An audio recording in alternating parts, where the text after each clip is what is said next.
Hello दोस्तों, आप सभी का जेके ट्यूटोरियल्स में स्वागत है। दोस्तों, आज की टॉपिक में हम कवर करने वाले हैं स्टॉक एंट्री, वो भी ऑटोमेटिक।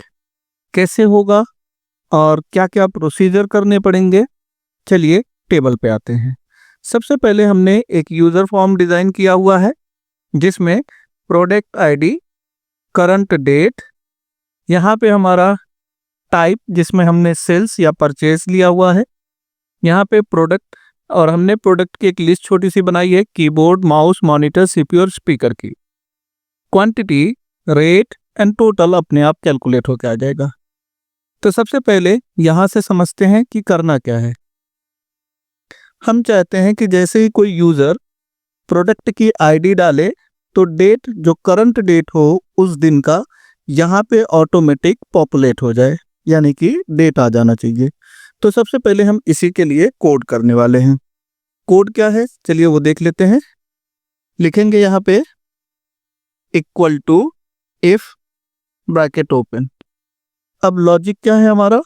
लॉजिक टेस्ट ये है कि अगर ये सेल ब्लैंक है तो डेट वाला सेल भी ब्लैंक रहे, और अगर प्रोडक्ट की कोई आईडी डाल दी गई तो जो भी करंट डेट रहे वो यहाँ पे पॉपुलेट हो जाना चाहिए।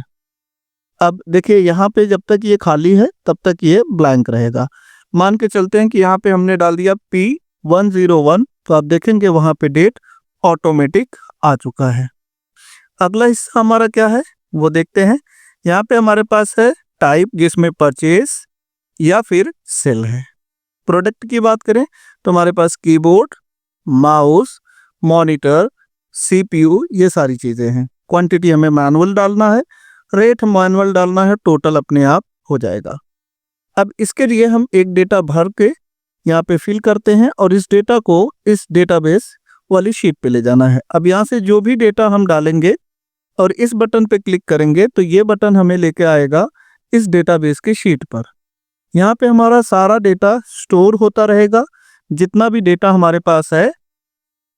उसके बाद इस डेटाबेस से हम परचेज अगर हमने किया है तो परचेज की एंट्री परचेज वाले सेल यानी शीट पे जाती रहेगी, सेल्स की एंट्री सेल्स की शीट पे जाती रहेगी,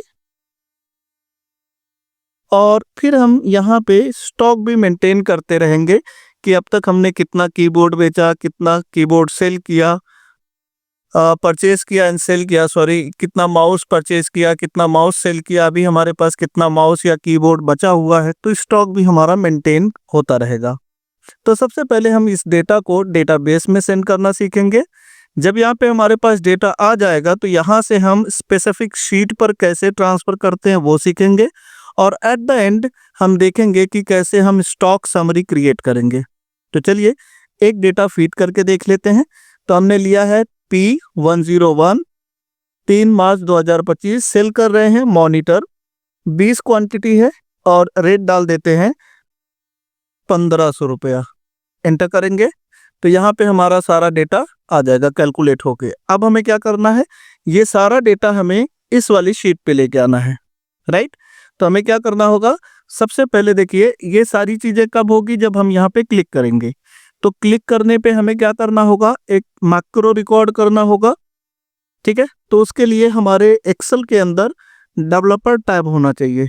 अब अगर आप देखेंगे यहाँ पे तो हमारे केस में डेवलपर टैब नहीं है। देखिए, home, insert, page layout, formula, data, review और व्यू, लेकिन डेवलपर टैब नहीं है। तो डेवलपर टैब लाएंगे कैसे वो भी देख लीजिए। हमें यहाँ पे जो हमारे रिबन्स होते हैं इसके बाजू में कहीं पे भी राइट क्लिक करिए, आपको मिल जाएगा कस्टमाइज द रिबन। यहाँ पे देखिए कस्टमाइज द रिबन, ये वाला हिस्सा यहाँ पे आपको क्लिक करना है। तो जैसे आप वहाँ पे क्लिक करेंगे तो आपको खुल के आएगा एक्सेल ऑप्शन। यहाँ देख सकते हैं एक्सेल ऑप्शन, और यहाँ पे आएंगे बॉटम में तो देखेंगे नीचे से 3 नंबर पे आपको डेवलपर टैब दिखाई देगा। तो हमें यही डेवलपर टैब को एक्टिव करना है। तो यहाँ पे टिक कर देंगे और यहाँ से ओके कर देंगे। तो देखिए डेवलपर टैब आपका एक्टिव हो चुका है। अब आते हैं दूसरे हिस्से पे कि डेवलपर टैब के एक्टिव होने के बाद, ऑन होने के बाद, अब हमें एक मैक्रो रिकॉर्ड करना है। ये सारा डेटा रिकॉर्ड करना है कि हम यहाँ से जब क्लिक करें तो इस पे आए। तो इसके लिए यहाँ पे आप देख सकते हैं लिखा है रिकॉर्ड माइक्रो। तो यहाँ पे आपको क्लिक करना है और इसका नाम दे देना है डेटाबेस। अब आपको ओके करना है। अब यहाँ पे आपका रिकॉर्डिंग ऑन है। आपको ये सारा डेटा कंट्रोल होल्ड करके इस तरीके से यहाँ से कॉपी करना है। कंट्रोल सी, आ जाना है डेटाबेस वाली शीट पर और यहाँ पे कंट्रोल होल्ड करके अप एरो करिए, जिससे ये आपके हेडिंग के पास आ जाएगा। अब यहाँ से यूज रिलेटिव रेफरेंसेस को ऑन करना है। रिकॉर्ड माइक्रोस के जस्ट नीचे आपको दिखेगा यूज रिलेटिव रेफरेंसेस, इसे ऑन करिए जी। बिना कंट्रोल होल्ड किए इसे नीचे लेके आइए और कंट्रोल और ऑल्ट के साथ भी प्रेस करिए। यहाँ से हमें लेना है सबसे पहले वैल्यू और दूसरा हमें चेक करना है ट्रांसपोर्ट। तो पहले वैल्यू पे क्लिक करिए और फिर कर दीजिए ट्रांसपोर्ट पर। अब यहाँ पे ओके करिए तो देखिए यहाँ पे हमारा डेटा आ चुका है। अब माउस रखना है उसके जस्ट नीचे, क्लिक कर दीजिए और यूज रिलेटिव रेफरेंसेस को ऑफ कर दीजिए। अब आ जाते हैं डेटा फॉर्म पर और यहाँ से इन सारे डेटास को एक एक करके डिलीट बटन से डिलीट कर देंगे। टोटल को मत करिएगा, टोटल अपने आप हो जाएगा। फिर आपको प्रोडक्ट आईडी पे माउस रखना है और स्टॉप रिकॉर्डिंग कर देनी है। अब जो भी हम डेटा डालें वो डेटा इस डेटाबेस वाले फॉर्म पे जाना चाहिए। तो P102 इस बार यहां से हम ले लेते हैं सेल्स। प्रोडक्ट ले लेते हैं कोई भी, जो भी हमें प्रोडक्ट चाहिए। तो इस बार हम ले लेते हैं कीबोर्ड। क्वांटिटी लेते हैं 30। यहाँ से रेट लगाएंगे 450, तो 1350 रुपया सीधा सीधा हो रहा है। अब ये सारी वैल्यू हमें कहाँ भेजनी है, इस पे। तो जो भी हमने माइक्रो किया था उसको कई तरीके से आप रन कर सकते हैं, बट हम सिंपल फंडा लगा रहे हैं कि जब मैं यहाँ पे क्लिक करूँ तभी हो जाए। तो यहाँ पे राइट क्लिक करिए असाइन माइक्रो पे और डेटाबेस पे क्लिक करके ओके कर लीजिए। अब यहाँ पे क्लिक करिए डेटाबेस पे, ये सारा डेटा डेटाबेस पे ले जाने के लिए सेंड डेटा पे क्लिक करिए। अब आके देखिए डेटाबेस में तो आपका दूसरा रिकॉर्ड भी आ चुका है। हमने 2 रिकॉर्ड किया, 1 और 2 का, दोनों को सेल किया, एक में मॉनिटर एक में कीबोर्ड। एक और रिकॉर्ड ले लेते हैं P103। इस बार हम परचेज करने वाले हैं, तो यहाँ पे हम सेलेक्ट करेंगे परचेज। परचेज कर रहे हैं हम यहाँ पे मॉनिटर। क्वांटिटी ले रहे हैं 100। रेट है यहाँ पे 1800 रुपया। एंटर करेंगे तो 1,80,000 रुपया हमारा हो जाएगा। अब यहाँ पे सेंड डेटा पे क्लिक करेंगे। ये डेटा भी आप देखेंगे तो डेटाबेस के अंदर आ चुका है। तो 2 परचेज की एंट्री हो गई, एक परचेज की और 2 सेल्स की। एक एंट्री और करके देख लेते हैं। यहाँ पे लिखेंगे P104, एंटर करेंगे। फिर से टाइप में सेलेक्ट करेंगे परचेज। यहाँ से प्रोडक्ट में हम चूज कर लेते हैं इस बार स्पीकर और यहाँ क्वांटिटी में हम ले लेते हैं 80। रेट लगा रहे हैं 650 और यहाँ से सेंड बटन पे क्लिक करके इसे सेंड कर देंगे। आइए डेटाबेस में देखिए तो 2 परचेज और 2 सेल्स की एंट्री हो चुकी है, जिसमें हमने मॉनिटर, कीबोर्ड और स्पीकर परचेज और सेल किया है। अब ये सारा डेटा डेटाबेस में तो आता रहेगा। अब हमें ये चाहिए कि जैसे परचेज की एंट्री है तो वो परचेज वाले शीट पे जाए और जो सेल्स की एंट्री है वो सेल्स वाले शीट पर जाए। और इन्हीं परचेज और सेल्स के बेस पर हमारा ये स्टॉक समरी क्रिएट होता रहे। तो आ जाते हैं यहाँ पे और यहाँ पे माउस रखेंगे। इसके बाद एक और माइक्रो रिकॉर्ड करेंगे परचेज के लिए और एक रिकॉर्ड करेंगे सेल्स के लिए। तो डेवलपर टैब पे रहते हुए आप रिकॉर्ड माइक्रो पे क्लिक करिए और यहाँ पे इसका नाम डाल दीजिए परचेज। परचेज यहाँ पे ओके कर लीजिए। अब आपको आना है डेटा टैब पर, यहाँ पे आना है आपको एडवांस पर। सबसे पहले पूछा जाएगा लिस्ट रेंज, तो हमें आना है डेटाबेस में और डेटाबेस को कुछ इस तरीके से सेलेक्ट करना है ताकि इसका सारा रिकॉर्ड सेलेक्ट हो जाए। अब हमें आना है क्राइटेरिया में, तो क्राइटेरिया में चूज करेंगे ये जो राइट साइड में हमने बना के रखा टाइप ऑफ परचेज। और फिर हमें आना है कॉपी टू पे, और कॉपी टू पे हम ये वाली हेडिंग को सेलेक्ट करने वाले हैं। ओके कर देंगे। तो यहाँ देखिए परचेज का रिकॉर्ड आ चुका है, 2 परचेज किए, एक मॉनिटर एक स्पीकर, 100 क्वांटिटी और 80 क्वांटिटी। यहाँ पे उसका टोटल और रेट सब कुछ आ रहा है। अब आपको रिकॉर्डिंग को ऑफ कर देना है। अब आ जाते हैं सेल्स के बेस पर। सेल्स की सीट पे हमें सेल्स का रेट डेटा चाहिए, तो फिर से डेवलपर टैब पे ही रहिए, रिकॉर्ड माइक्रोस, और यहाँ पे नाम दे दीजिए सेल्स। ओके करिए। इसके बाद फिर से आ जाइए डेटा टैब पर और एडवांस। यहाँ पे लिस्ट रेंज के अंदर डेटाबेस पे जाइए और इस तरीके से माउस को होल्ड करके पूरा टेबल सेलेक्ट कर लीजिए। क्राइटेरिया पे आते हैं और क्राइटेरिया में सेलेक्ट करेंगे टाइप में cells. Copy to another location में हम इस लोकेशन को मेंशन कर देते हैं और यहाँ से कर देंगे ओके। तो यहाँ पे 2 सेल्स के डेटा आ चुका है। यहाँ पे इसे ऑफ कर लेते हैं और यहाँ परचेज में 2 परचेज का डेटा आ चुका है। अब जब भी हम कोई नया डेटा यहाँ से फिल करेंगे, सबसे पहले वो आएगा इस डेटाबेस में और इसी डेटाबेस से ये ऑटोमेटिक परचेज का परचेज के सीट में और सेल्स का सेल्स के सीट में ट्रांसफर होता रहेगा। अब इसे ऑटोमेट करने के लिए हमने जो माइक्रो रिकॉर्ड किया था उसे इन्हीं शीट पर लगाना है। तो कैसे? इस परचेज वाली जो शीट है उस पर राइट क्लिक करिए, व्यू कोड पे जाइए और यहाँ से आपको सेलेक्ट करना है वर्कशीट। देखिए वर्कशीट, तो आपको यहाँ पे सेलेक्ट कर लेना है वर्कशीट।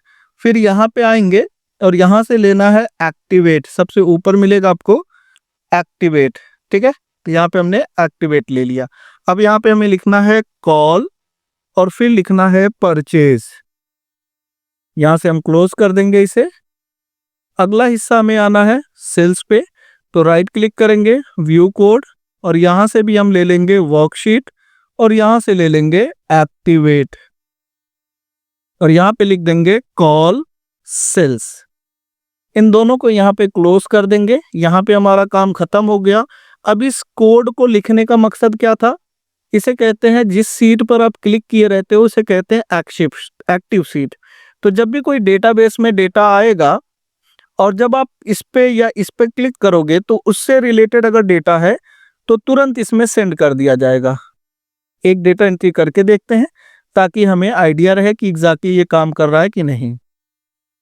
सो P105, यहां से लेते हैं पहले एक परचेज की एंट्री, फिर यहाँ पे आएंगे प्रोडक्ट में हम ले लेते हैं इस बार माउस, क्वांटिटी ले लेते हैं 500 या 50, काफ़ी है इतना, और यहाँ पे रेट लगा देते हैं 350 रुपया। एंटर करेंगे तो 17,500 का हमने सामान खरीदा है माउस। अब सेंड डेटा पे क्लिक करते हैं। आइए देखिए यहाँ पे परचेज किया गया माउस 50 की क्वांटिटी 350 के हिसाब से 17,500 रुपये का। अब अगर आप परचेज पे आएंगे तो आप देखिए परचेज पे भी सेम एंट्री आ चुकी है। P105 3 मार्च 2025 परचेज किया गया माउस 50 क्वांटिटी में 350 के हिसाब से 1750 रुपये का। एक और एंट्री कर लेते हैं सेल्स के अंदर भी, तो P106, यहाँ से सेल्स सेलेक्ट करेंगे, यहाँ से ले लेते हैं कीबोर्ड, क्वांटिटी में हम डाल देते हैं 60, रेट लगा देते हैं यहाँ पे 400 रुपया। एंटर करेंगे और यहाँ से सेंड डेटा पे क्लिक करेंगे। आके देखिए डेटाबेस में 106 सेल किया गया, कीबोर्ड 60 और 400 रुपये के हिसाब से 24,000 रुपये का। अब आ जाइए परचेज में, तो परचेज में आपकी 3 एंट्री है। अब आ जाइए सेल्स में, और सेल्स में भी आपकी 3 एंट्री कंप्लीट हो चुकी है। अभी देखिए हमने कीबोर्ड जो सेल किया है 60, 400 रुपये के हिसाब से 2400 रुपये का। अब यहाँ तक तो हमारा काम हो गया। अब हमें अपना स्टॉक मेंटेन करना है, तो हमें यहाँ पे क्या पता करना है, एक एक समझते हैं। यहाँ पता करना है कि हमारे पास टोटल कितने कीबोर्ड माउस मॉनिटर खरीदे गए, यहाँ पे कितना बेचा गया, और खरीदने और बेचने के डिफरेंस को हम यहाँ पे दिखाएंगे कि अगर मान लो हमने 100 खरीदा है और 50 बेचा है तो स्टॉक इन हैंड में अभी 50 दिखाना चाहिए। तो यहाँ पे लगाएंगे फॉर्मूला सम इफ का, equal to sum if, bracket open करेंगे। सम इफ के अंदर 3 आर्गुमेंट होते हैं, range, criteria and sum range.